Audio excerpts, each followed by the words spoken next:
Hello friends, Radhe Madhav, जय द्वारकाधीश, जय माताजी। Welcome back to Jignaba kitchen. તો ફ્રેન્ડ્સ, તમે જોઈ રહ્યા છો જિજ્ઞાબા કિચનમાં બાફેલા બટેકાનું શાક કે જિજ્ઞાબા કેવી રીતે બનાવે છે તેની રેસીપી આજે હું મૂકવાની છું। તો ફ્રેન્ડ્સ, તમારે અવારનવાર મારી રેસીપી જોવી હોય તો મારી ચેનલને લાઇક, શેર અને સબસ્ક્રાઈબ કરજો અને મારા ફેસબુક પેજને પણ લાઇક કરજો। તો ફ્રેન્ડ્સ, ચાલો આપણે પહેલાં અહીંયા બટેકાને બાફી લીધા છે અને હવે તેની આપણે સરસ છાલ ઉતારીને તેના કકડા કરી લઈશું અને ત્યારબાદ આપણે બાફેલા બટેકાનું શાક મસ્ત રીતે બનાવી લેશું। તો ચાલો ફ્રેન્ડ્સ, પહેલાં આપણે બટેકાને સુધારી લઈએ। ફ્રેન્ડ્સ, તમે જોઈ શકો છો કે આપણા બટેકાના સરસ ટુકડા કરી લીધા છે, સાથે મેં અહીંયા મોટું એક ટમાટર પણ લઈ લીધું છે। હવે આપણે શાકને વઘારી લેશું। તો ફ્રેન્ડ્સ, અહીંયા શાક વઘારવા માટે આપણે તેલ મૂકી દીધું છે। તેલ હવે આપણું આવી જાય એટલે આપણે શાકને વઘારી લેવાનું છે। ફ્રેન્ડ્સ, તમે પણ આવી રીતે બાફેલા બટેકાનું શાક બનાવશો તો ફરીથી વારંવાર બનાવવાનું મન થાય તેવું બને છે। તો હવે આપણે તેલને આવવા દઈશું। ફ્રેન્ડ્સ, હવે આપણું તેલ આવી ગયું છે, તેમાં આપણે રાઈ એડ કરીશું। રાઈ આપણી ચટકે એટલે જીરાને એડ કરવાનું છે।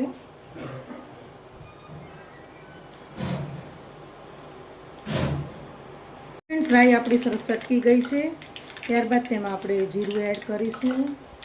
જીરું આપણું ચટકે એટલે તેમાં આપણે હિંગ એડ કરીશું અને ત્યારબાદ આપણે ટમાટર અને લીમડો એડ કરી દેવાનો છે।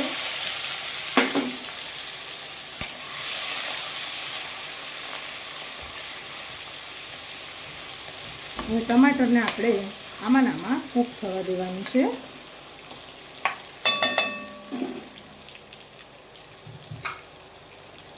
થોડું આપણે મીઠું એડ કરી દેવાનું છે। મીઠું તમારે તમારા સ્વાદ પ્રમાણે એડ કરવું।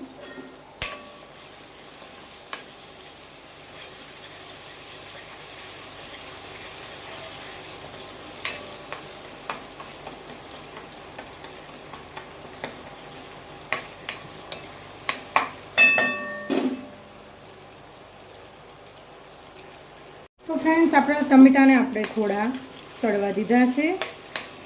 ત્યારબાદ તેમાં આપણે 1 ચમચી જેટલો ચણાનો લોટ એડ કરી દેવાનો છે, જેનાથી આપણી જે રસો બને, ગ્રેવી બને, જે થીક થશે। જો ફ્રેન્ડ્સ, આવી રીતે આપણે ચણાનો લોટ એડ કરીને તેને ટમેટા ભેગું શેકી લેવાનો છે।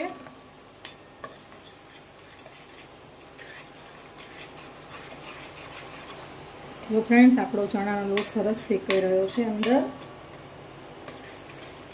ત્યારબાદ આપણે પછી બધા મસાલા કરી લઈશું।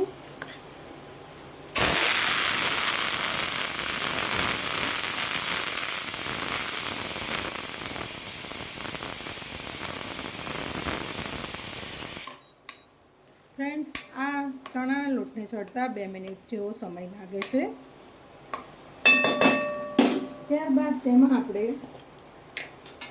આ તલ અને શીંગનો ભૂકો છે તે એડ કરી દઈશું, 2 ચમચી જેટલો। ત્યારબાદ તેમાં આપણે લસણવાળું મરચું એડ કરીશું। ફ્રેન્ડ્સ, તમે જે પ્રમાણે તીખું ખાતા હોય તે પ્રમાણે તમારે લસણવાળું મરચું એડ કરવાનું છે। ફ્રેન્ડ્સ, તમે પણ આવી રીતે શાક બનાવીને જોજો, ખૂબ જ મસ્ત શાક બનીને તૈયાર થાય છે। જો ફ્રેન્ડ્સ, આપણો મસાલો, ચણાનો લોટ અને ટમેટાં બધું સરસ કૂક થઈ રહ્યું છે। ત્યારબાદ તેમાં આપણે હળદર એડ કરીશું। ત્યારબાદ તેમાં આપણે ધાણા જીરું પાવડર એડ કરીશું અને શાકના કલર માટે અહીંયા કાશ્મીરી લાલ મરચું એડ કરીશું। ફ્રેન્ડ્સ, આ ડબ્બી મરચું છે તે મેં એડ કર્યું છે। ત્યારબાદ તેમાં આપણે જો ફ્રેન્ડ્સ, એવરેસ્ટનો ગરમ મસાલો લીધો છે તે થોડો એડ કરીશું, એટલે એકદમ આપણે વરાની સબ્જી ખાતા હોય તેવો ટેસ્ટ આવશે। હવે બધા મસાલા આપણે આમાં સોટે કરી લેવાના છે। ફ્રેન્ડ્સ,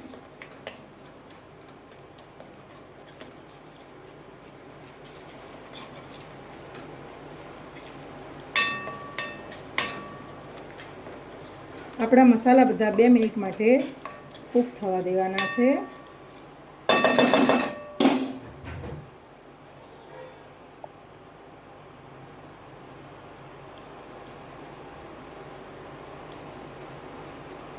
ફ્રેન્ડ્સ, તમે જોઈ શકો છો કે આપણા ટમેટા, ચણાનો લોટ અને સિંગ, પછી તલનો ભૂકો બધાની આખી પેસ્ટ રેડી થઈ ગઈ છે અને મસ્ત રીતે તેમાંથી તેલ પણ છૂટું પડી રહ્યું છે.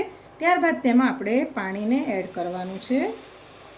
ફ્રેન્ડ્સ, અંદાજે 1 ગ્લાસ જેટલું આપણે પાણી એડ કરીશું અને હવે આપણે પાણીને ઉકળવા દેવાનું છે. તમે ટમેટાની જગ્યાએ આમાં લીંબુનો રસ પણ એડ કરી શકો છો અને આમચૂર પાવડરનો પણ ઉપયોગ કરી શકો છો. હવે આપણે આ પાણીને ઉકળવા દઈશું.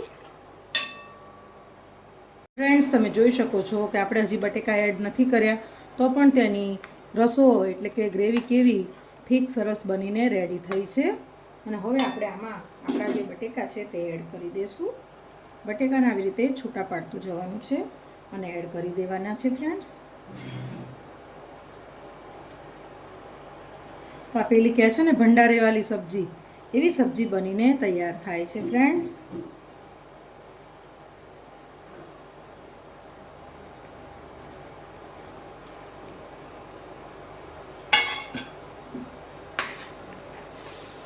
હવે આપણે બટેકા નાખ્યા છે એટલે 5 મિનિટ સુધી તેને કૂક થવા દેશું, એટલે બધો બટેકામાં મસાલો આપણો સરસ ચડી જાય.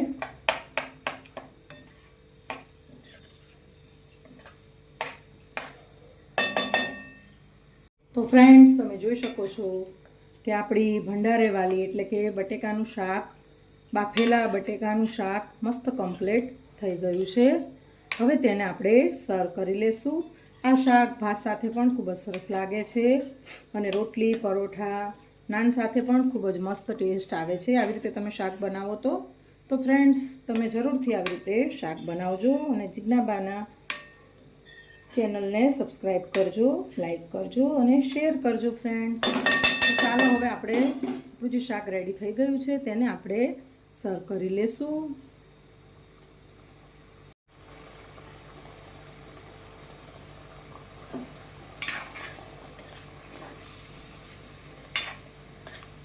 મસ્ત બન્યું છે, જોરદાર. તો ફ્રેન્ડ્સ, તમે જોઈ શકો છો કે હવે આપણે શાકમાં લીલા તાજા સરસ ધાણા એડ કરી દેવાના છે. તો ફ્રેન્ડ્સ, હવે આપણે ધાણાને થોડા લઈ લીધા છે અને આને ધોઈને આપણે કટ કરી લેશું. તો ફ્રેન્ડ્સ, આપણે હવે ધાણાને કટ કરી લેશું, એની ઉપર જ ગાર્નિશ કરી લેશું. ઝીણા ઝીણા ઝીણા ઝીણા કટ કરી લેશું.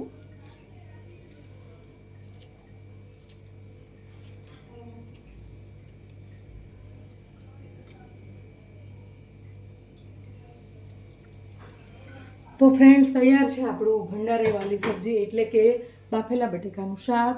તમે પણ જરૂરથી ટ્રાય કરજો અને બનાવજો અને ખાઈને યાદ કરજો જિજ્ઞાબાને. તો ફ્રેન્ડ્સ, ચાલો ફરીથી મળીશું નવી એક વાનગી, નવા એક બ્લોગ સાથે જિજ્ઞાબા કિચનમાં. રાધે માધવ, જય દ્વારકાધીશ, જય માતાજી, bye bye, C you soon.